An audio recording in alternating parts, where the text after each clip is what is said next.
Pois bem, os deputados que compõem a comissão especial da reforma da Previdência aprovaram por 36 votos a 13 o terceiro relatório do deputado Samuel Moreira sobre o texto. A matéria segue agora para o debate final sobre os destaques e, terminada essa fase, vai ao plenário da Câmara.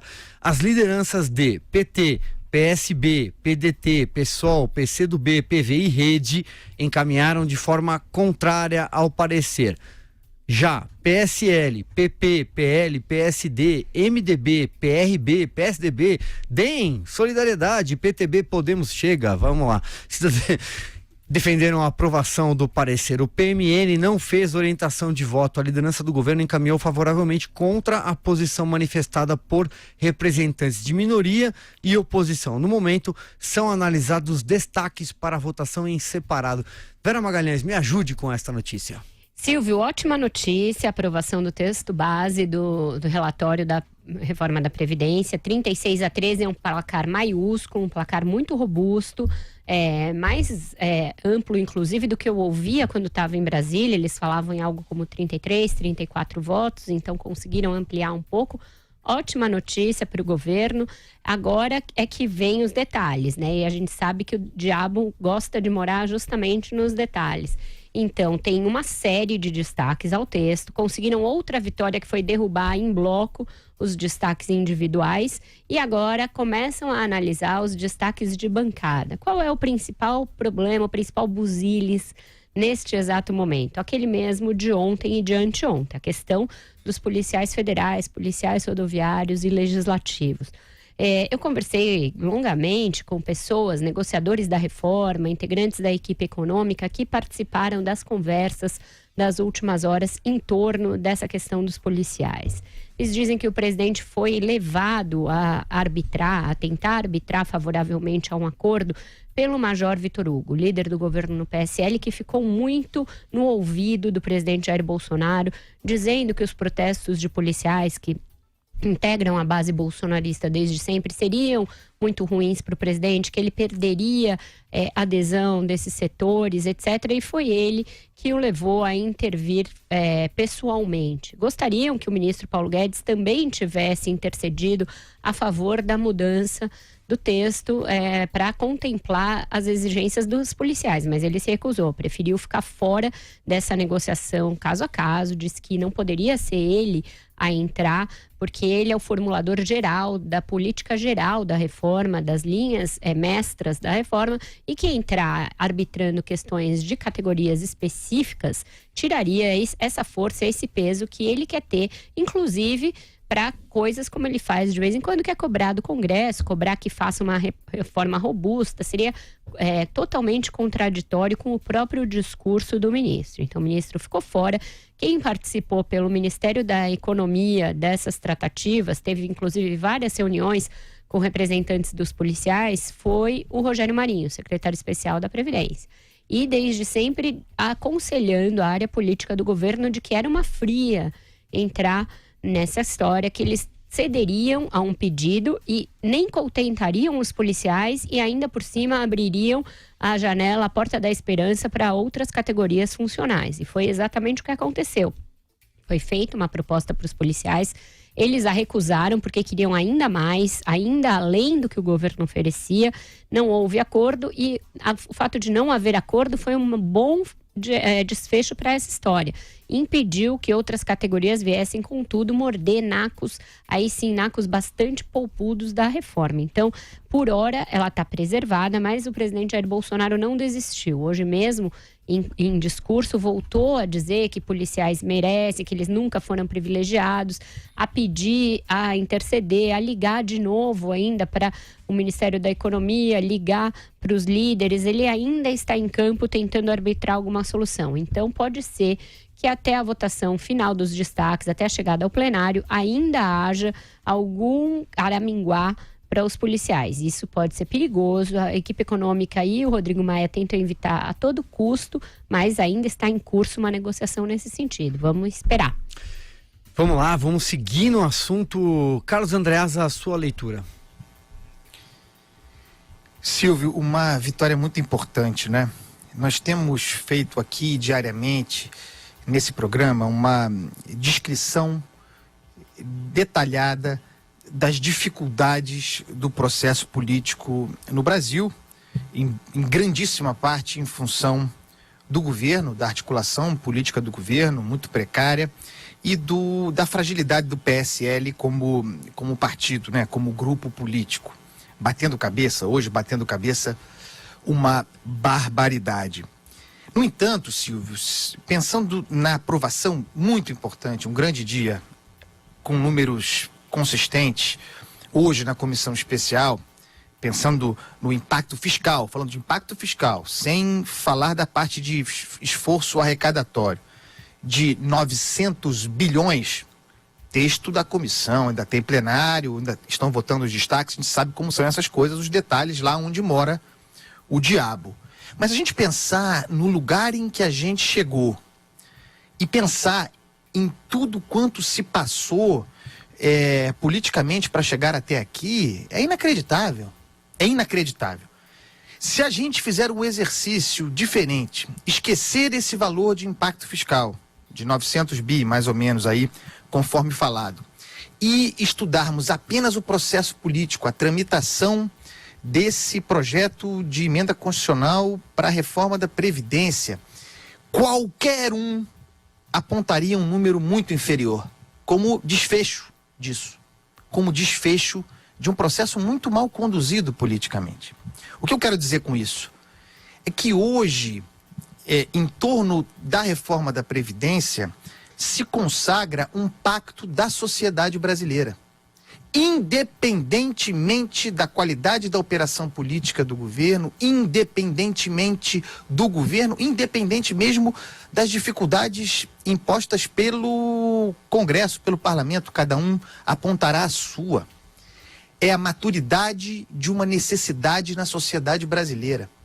A sociedade brasileira, e esse processo começa especialmente no governo Temer, lá em 2017, amadureceu entre nós, Silvio, a convicção de que essa reforma, cortando mesmo vantagens, privilégios, benefícios de muitos, de que era necessário nos submeter a esse sacrifício. É por causa disso, de uma espécie mesmo de pacto social, que apesar de todo esse trâmite bizarro, nós chegamos a este impacto fiscal.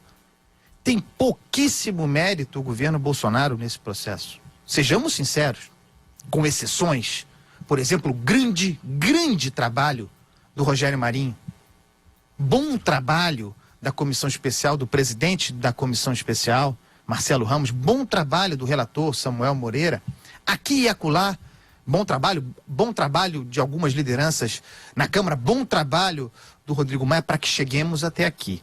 Nesse momento, se vota, como já dito, os destaques, particularmente esses relativos a privilégio, porque se trata disso, para as forças auxiliares de segurança pública. E é um momento muito curioso nessa comissão, porque nós vemos a esquerda, a oposição, fazendo o discurso do PSL, né? O discurso do PSL em favor da categoria que precisa ser valorizada. Balela. Esse pessoal não se preocupa com segurança pública, não se preocupa com o servidor da segurança pública. Está fazendo política, pressionando o PSL e causando um constrangimento inacreditável. Expresso nas palavras do líder do governo na Câmara, Major Vitor Hugo, que agora há pouco discursou, dizendo: olha, o presidente Jair Bolsonaro fez um esforço muito grande, e fez mesmo, de interferência na sua reforma da Previdência, de interferência corporativa, algo vergonhoso, comandado pelo presidente da República. Tentou, negociou, nós apresentamos uma reforma, a categoria não aceitou, de modo que precisamos pensar na reforma, vamos ver o que vai dar. Tudo muito degradante, corroborando o cenário que eu pintei aqui inicialmente. Nós chegamos a esse texto, os detalhes estão sendo tratados, chegamos à aprovação desse relatório com um impacto bom, apesar dessa turma, apesar das lambanças do governo Bolsonaro. Muito bem, vou passar a bola aqui para o Alexandre Borges. A Vera falou, a Andreasa falou sobre essa questão da categoria, né, dos policiais militares e também bombeiros ou auxiliares, como tem sido dito, mas o presidente hoje de manhã se manifestou, aspas para ele: estamos discutindo aqui a questão da nova Previdência e estamos com problema na questão de policiais militares, também policiais federais e rodoviários federais. Uma misturinha aí, hein, presidente? Quero deixar claro que policial militar nunca teve privilégio no Brasil. Então, qualquer discurso para a mudança de policial militar se fala em restabelecer privilégio. E isso não é verdade. Essa foi a fala do presidente. Agora você, Alexandre Borges. Esse é um ponto que a gente tem falado muito aqui no programa, né? De como a reforma da Previdência é popular. Quando se pergunta, você quer reforma da Previdência? Quero. Mas quando se chega, mas você quer na sua aposentadoria, da aposentadoria da sua categoria, aí começam os veja bem. O que eu brinco, eu chamo dos asteriscos. Todo mundo é a favor de tudo com asterisco. Eu sou a favor da reforma da Previdência, asterisco. Aí lá embaixo, asterisco. Menos na minha categoria, menos na minha aposentadoria. Então, nós precisamos de uma reforma da Previdência ampla, geral e sem asteriscos, que seja compatível com a necessidade do Brasil. Outro ponto que eu acho muito importante também, nós estamos chegando aí a 6 meses de governo Bolsonaro e nós temos um clima no país onde muito foi incentivado de se bater no Congresso Nacional, de se bater no chamado Centrão, nos partidos ali que compõem o que seria o centro, centro-direita, centro-esquerda, que são vistos como centro, centro-direita da política brasileira. Agora, quem é que está aprovando a reforma da Previdência?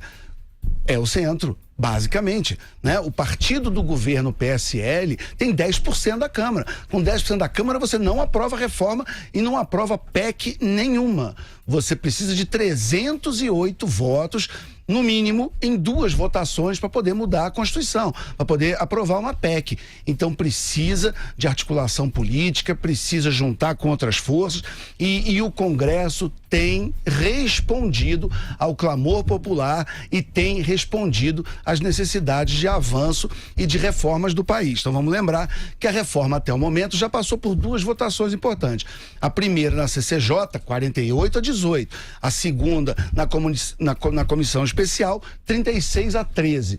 Então, a reforma está andando no Congresso Nacional, essa Geni que apanha aí no WhatsApp, que apanha às vezes em cartazes e em manifestações, mas o Congresso Nacional não é esse monstro antipatriótico que muita gente gosta de pintar por aí. Essa comissão, por exemplo, ela é presidida pelo deputado Marcelo Ramos, que é do PL, e o relator é o Samuel Moreira, do PSDB. 2 partidos que são identificados ali com o campo do centrão, do centro, e eles estão fazendo um excelente trabalho, estão fazendo a reforma andar, e a reforma passou por mais um teste. Então, eu quero só lembrar isso para a turma que cai nas correntes de WhatsApp, que cai na gritaria, na turma que fica querendo falar que o Congresso é um inimigo nacional, fica jogando pedra no Congresso. Os fatos não batem com essa narrativa. Os fatos mostram o Congresso Nacional, na sua maioria, aprovando a reforma, fazendo a reforma andar e o Congresso merece o crédito e o aplauso da opinião pública e da população brasileira até esse momento. Vamos fazer mais uma rodada, Vera? Você abre? Vamos. Nesse caso dos policiais, é o Congresso que está segurando a rédea, né? Que está segurando ali a rédea, que significa uma economia importante na reforma. Significa fazer com que a nova Previdência não seja abortada, né? Lembrando a frase do ministro Paulo Guedes. Isso sim poderia abortar a nova Previdência. Começar a fazer concessões para uma categoria que imediatamente seriam pleiteadas por outras. Ou alguém imagina que se os policiais obtivessem o tal do deságio, quando estivessem próximos a se aposentar, e aí pudessem fazer o cálculo não por 100% dos seus salários de contribuição, mas pela média dos 80% maiores, juízes e procuradores imediatamente não iriam pleitear o mesmo tipo de vantagem, o mesmo benefício. Isso sim iria sangrar a reforma, aí ia reduzi-la para casa dos 650 bilhões, ia torná-la inferior àquela reforma do Michel Temer. E ao não fazer isso, ao não deixar que isso acontecesse, tanto o relator quanto o Rodrigo Maia, o Congresso, portanto, fez com que se derrotasse o axioma de Paulinho. aquele segundo o qual, né, seria feita uma reforminha para que o Bolsonaro não se reelegesse. E vejam que loucura que é o Brasil. Isso foi super usado. Repetido. E você veja, Alexandre, que o presidente é quem se comporta hoje como quem aceita uma reforminha só para dizer que fez e não ficar mal com os seus. Ignorando, por exemplo, como fizeram ver a ele os próprios auxiliares nessas conversas dos últimos dias, quando ele fala, será que não dá para dar uma graninha para os meus policiais? Porque foi assim que ele foi falar com os negociadores da reforma. Disseram, presidente, as ruas pediam a reforma de 1 trilhão. O senhor, para ficar bem com 20 mil, com 2 mil, quantos sejam os policiais, vai ficar mal com milhões que foram às ruas. Os auxiliares mostraram ao presidente que as redes estavam se voltando contra ele, justamente pelo ruído que isso causava. Poucos dias, menos de uma semana, depois de as pessoas irem às ruas pedir uma reforma de 1 trilhão, mesmo que ainda não saibam do que estão dizendo, como o Alexandre vem alertando aqui, mas ficou aquele slogan, né? Queremos uma reforma de 1 trilhão, as pessoas introjetaram o slogan. Como pode o próprio presidente atirar contra isso? Então, o Paulo Guedes hoje está em São Paulo, participou de um evento da XP Investimentos, no qual ele falou de ingenuidade do presidente, né? Ele falou que, tirando uma ingenuidade ou outra, o presidente tem bons princípios. Frase dele, abro aspas para o ministro Paulo Guedes. Eu tenho convivido com o presidente, não vejo 1 milímetro de comportamento dele que fosse, a não ser uma ingenuidade ou outra, uma coisa ou outra do tipo, não dá para ajudar aquele ali, como ocorreu agora com a Previdência. Eu disse, presidente, é o Congresso que está com a reforma, jogo que segue, a bola está com eles. Então foi o Congresso, e isso é importante, que segurou as rédeas para que a reforma não descarrilasse ladeira abaixo. Vamos ver se isso vai continuar sendo possível, porque os aliados do presidente seguem insistindo em contemplar os policiais. Foi necessária, prestem atenção, porque isso também é importante, uma troca de integrantes na comissão especial, e não qualquer integrante. O líder do PSL foi retirado da comissão porque não era um voto seguro pró-reforma. O delegado Valdir, que eu vi em cena pela primeira vez ao vivo, em loco, agora na audiência do ministro Moro, e é alguém totalmente descontrolado. Ele fica se debatendo no próprio corpo, ele é agitado. Ele foi retirado e substituído pela outra líder do governo no Congresso, deputada Joyce Hasselmann. Então ainda está em curso essa tentativa de contemplar os policiais. Vamos ver no que vai dar.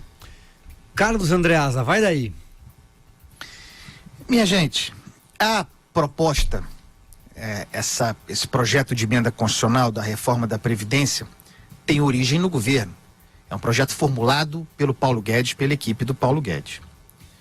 Ao longo desses meses, ficou claro que a viabilidade da aprovação da reforma submetida ao processo político, resultando no relatório do Samuel Moreira na comissão especial, é obra, mérito do parlamento, até aqui da Câmara. Sejamos sinceros, cada um que faça a sua narrativa para fins políticos, aqui nós fazemos análise e jornalismo. Para a aprovação desse texto na comissão especial, o governo trabalhou contra. Não porque não quisesse que a reforma fosse aprovada, mas porque incompetente politicamente e porque, de fato, especialmente na Câmara, o PSL é um balaio de corporações. E o presidente da República, Jair Bolsonaro, é um representante histórico de corporação. Quando o bicho pega, quando ele é chamado de traidor, ele perde a base. E aí vai fazer aquilo que ele sempre fez, aquilo que alicerçou os seus votos históricos contra tudo quanto possa ser chamado de reforma liberal nos 30 anos em que ficou no parlamento. Ou não será assim? Esse exemplo das forças auxiliares de segurança, de policiais militares, policiais federais, policiais rodoviários federais e bombeiros, é exemplar. Além de tudo, traindo o acordo para que questões estaduais e municipais, especificamente estaduais, não entrassem no relatório. É uma lambança grave e que continua em curso. Quem segura a onda? Quem está lá agora defendendo o texto? Samuel Moreira. Agora há pouco se votou o primeiro destaque relativo à inclusão dos benefícios para os policiais, para as forças auxiliares. Foi derrotado. Agora está se votando o segundo, o, digamos, mais forte do deputado Hugo Leal do Rio de Janeiro. Fez um discurso e foi aclamado pela oposição. A briga é feia e o PSL está constrangido. O PSL não consegue defender o projeto do governo. Quem está defendendo é o Centrão. Quem está defendendo a reforma da Previdência do Paulo Guedes é o maldito Centrão. É isso que a gente tem lá agora. E a verdade precisa ser dita.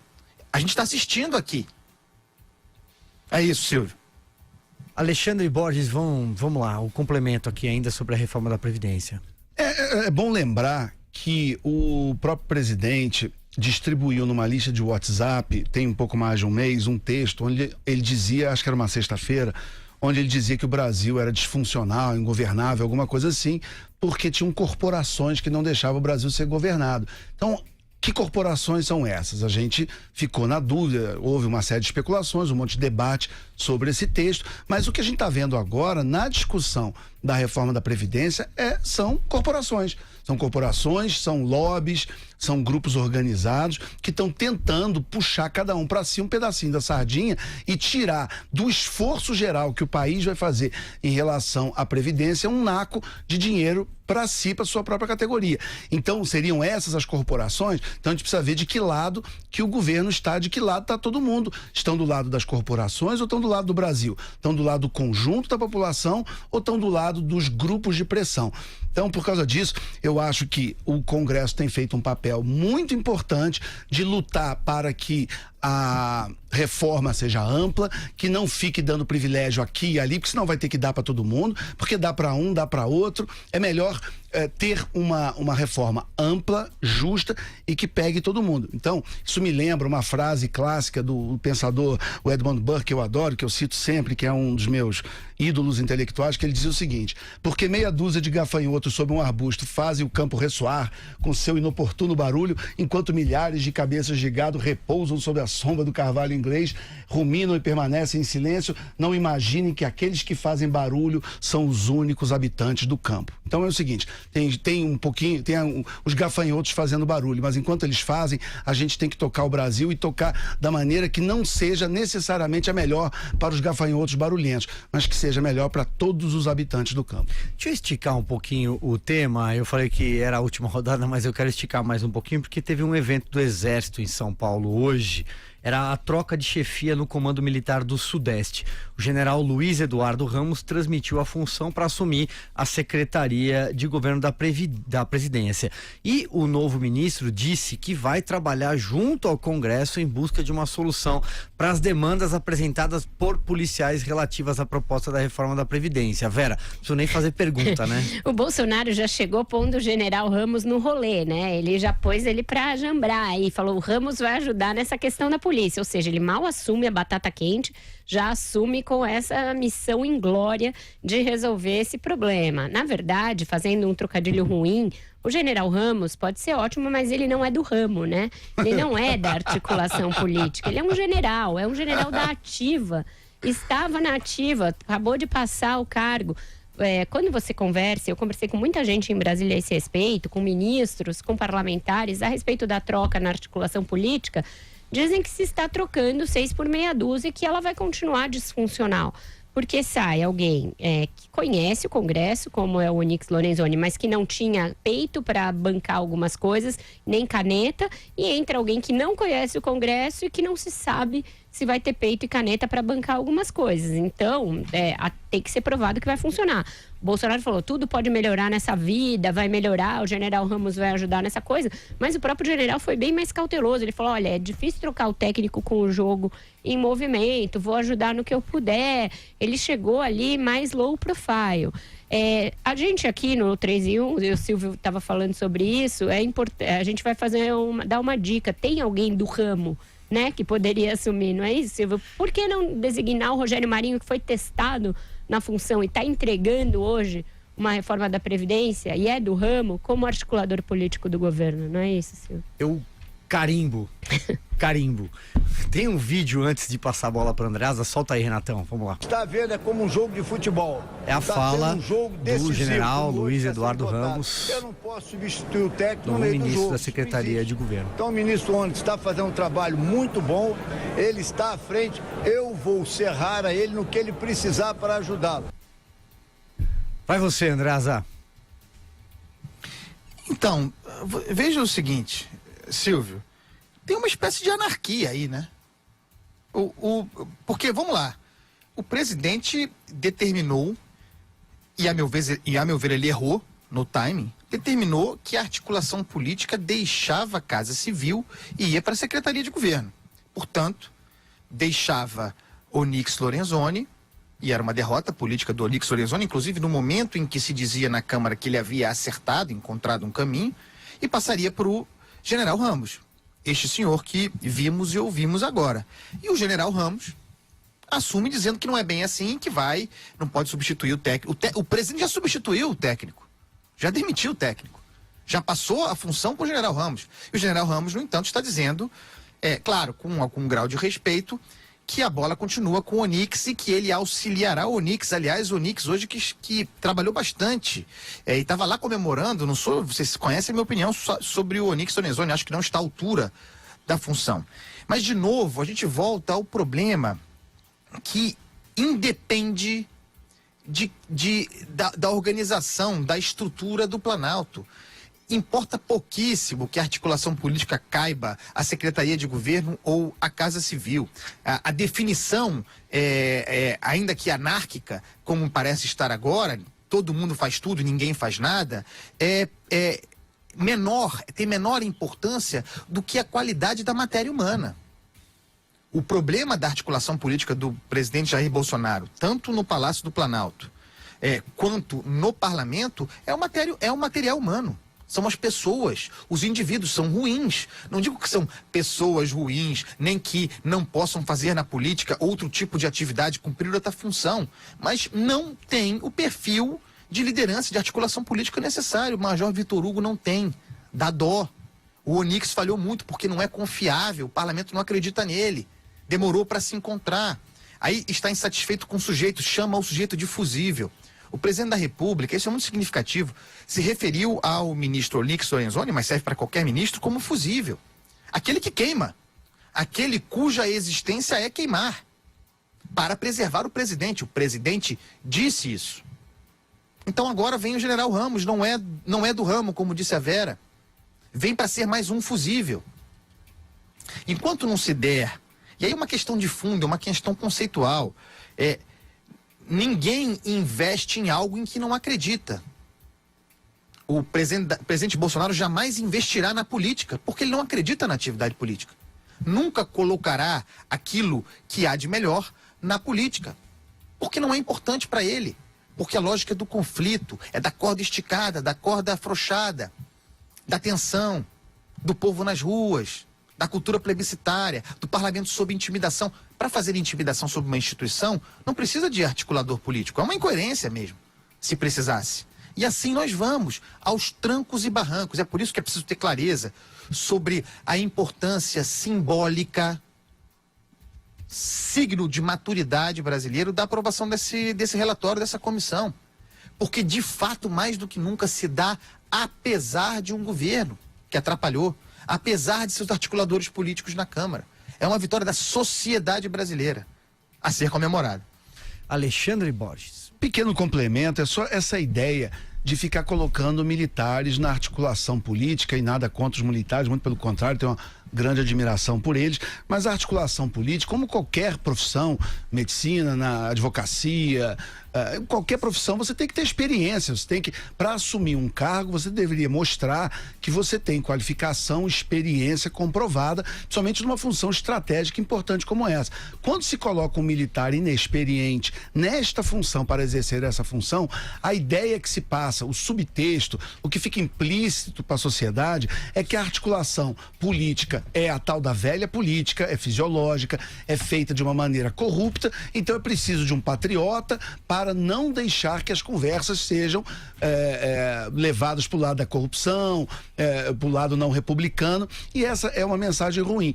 É uma mensagem ruim porque ela não bate com a realidade. Existe corrupção em qualquer governo, existe corrupção em todas as áreas, em todos os países, em tudo quanto é lugar. A corrupção tem que ser combatida. Agora, a articulação, ela pode ser feita de uma maneira profissional, por gente que entende, por gente que tem experiência e não necessariamente militar.